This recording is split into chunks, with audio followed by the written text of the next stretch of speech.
before I ask my question. So do you come from Holocaust survivors, or are you a Jewish family that didn't? So my great-great-grandparents arrived here. A lot of our extended family was killed in the Holocaust, but our immediate Your family great-great-grandparents, but not your grandparents. Right. Oh, do you have friends whose grandparents were Holocaust survivors or anything like that? Of course, many of them. Yeah, I've helped write memoirs of Holocaust survivors. Yeah. Their families are kind of messed up, right?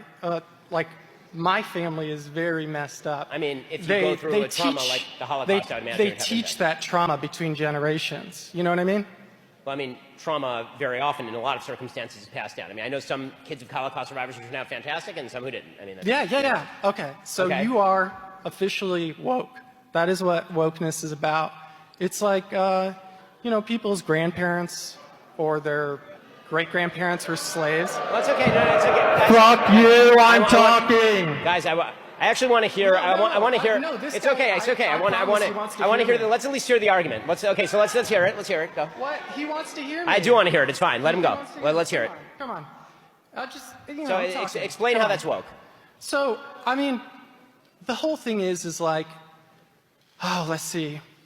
So during Silent Calvin Coolidge's administration, do you know about like the Great Mississippi Flood back in the 1930s? I understand that American history is filled with racial evil. Yeah. And that causes some intergenerational trauma, which affects people's ability to be, effective, things like that. Fine. So let me ask you a question. Yeah. So if the idea is that history has consequences, of course that's true. That's not wokeness. Yeah. That is not wokeness. What wokeness suggests is that fundamental institutions in American society are so... No, it doesn't.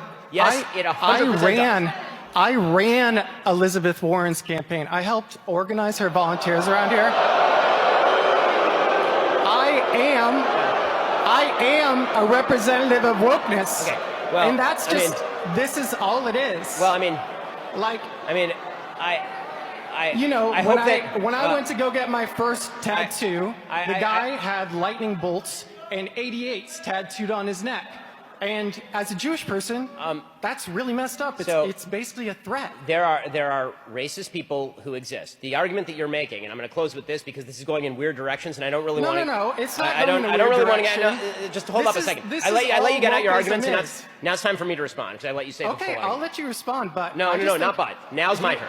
You are not characterizing what I'm saying accurately. Now it's my turn. Your definition is inaccurate. The reason your definition is inaccurate is because any sentient human being would acknowledge that history has consequences. Right. But if the idea is, but that's not what wokeism is. Wokeism is a different thing. Wokeism suggests that all inequalities of today are attributable to not only historic injustices, but also continuing injustices in the now.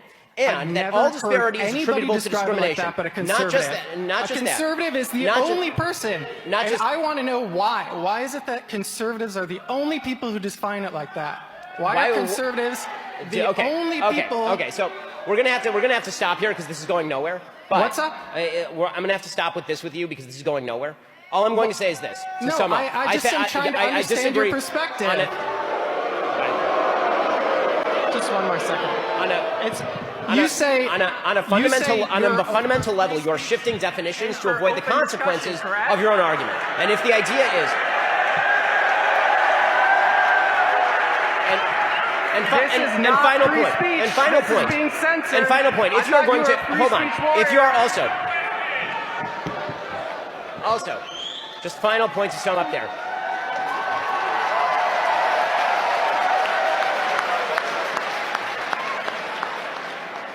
Final point to say. I can follow that. Yeah, I just want to make, honestly, I want to make one final point to sum up there.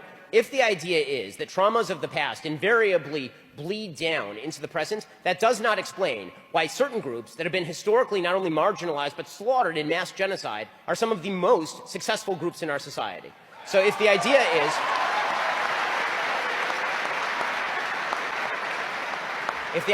that past trauma always equals current inequality, or that my actions in, say, robbing a convenience store are attributable to bad actions that happened in Alabama in 1930, the answer to that is no. Don't rob the convenience store. The only way they are going to be able to break the chain of history is to make good decisions. What people on the left don't like to talk about is actual solutions. What they like to do is bitch about problems that existed 60 years ago and blame those for failures to solve them now.